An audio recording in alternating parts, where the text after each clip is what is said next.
तुलसी विवाह हिंदू धर्म के द्वारा किए जाने वाले एक विवाह कार्यक्रम है, जिसमें तुलसी नामक पौधे का विवाह शालिग्राम और विष्णु अथवा उनके अवतार कृष्ण के साथ किया जाता है। हिंदू धर्म में इसे मानसून का अंत और विवाह के लिए उपयुक्त समय के रूप में माना जाता है।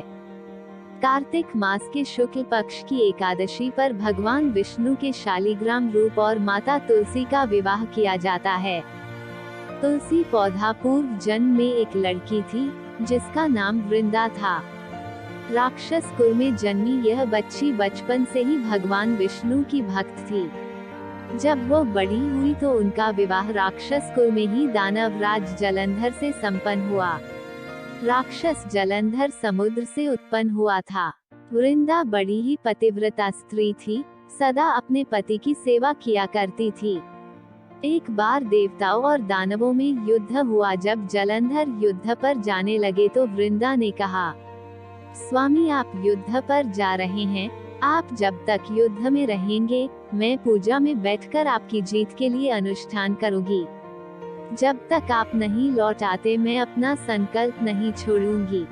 जलंधर तो युद्ध में चला गया और वृंदा व्रत का संकल्प लेकर पूजा में बैठ गई।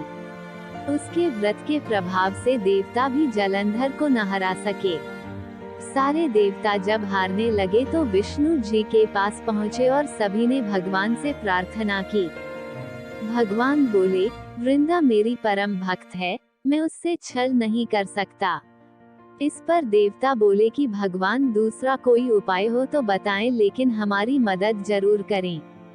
विष्णु जी ने बहुत सोचा और भगवान विष्णु ने जलंधर का रूप धरा और वृंदा के महल में पहुंच गए।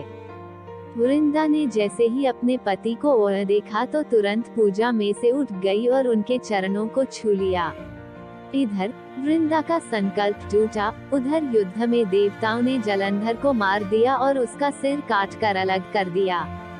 जलंधर का कटा हुआ सिर जब महल में आ गिरा तो वृंदा ने आश्चर्य से भगवान की ओर देखा, जिन्होंने जलंधर का रूप धर रखा था। इस पर भगवान विष्णु अपने रूप में आ गए पर कुछ बोल न सके। वृंदा ने कुपित होकर भगवान को श्राप दे दिया कि वे पत्थर के हो जाएं। इसके चलते भगवान तुरंत पत्थर के हो गए। सभी देवताओं में हाहाकार मच गया। देवताओं की प्रार्थना के बाद वृंदा ने अपना श्राप वापस ले लिया। इसके बाद वे अपने पति का सिर लेकर सती हो गईं। उनकी राख से एक पौधा निकला। तब भगवान विष्णु जी ने उस पौधे का नाम तुलसी रखा और कहा कि मैं इस पत्थर रूप में भी रहूंगा, जिसे शालिग्राम के नाम से तुलसी जी के साथ ही पूजा जाएगा। इतना ही नहीं, उन्होंने कहा कि किसी भी शुभ कार्य में बिना तुलसी जी के भोग के पहले कुछ भी स्वीकार नहीं करूंगा। तभी से ही तुलसी जी की पूजा होने लगी। कार्तिक मास में तुलसी जी का विवाह शालिग्राम जी के साथ किया जाता है। साथ ही देव उठावनी एकादशी के दिन इसे तुलसी विवाह के रूप में मनाया जाता है। तुलसी विवाह का आयोजन करना बहुत शुभ माना जाता है।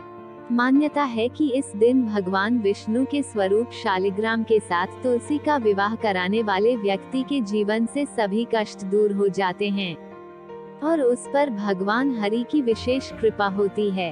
तुलसी विवाह को कन्यादान जितना पुण्य कार्य माना जाता है। कहा जाता है कि तुलसी विवाह संपन्न कराने वालों को वैवाहिक सुख प्राप्त होता है और उस व्यक्ति को सुख समृद्धि की प्राप्ति होती है। धन्यवाद।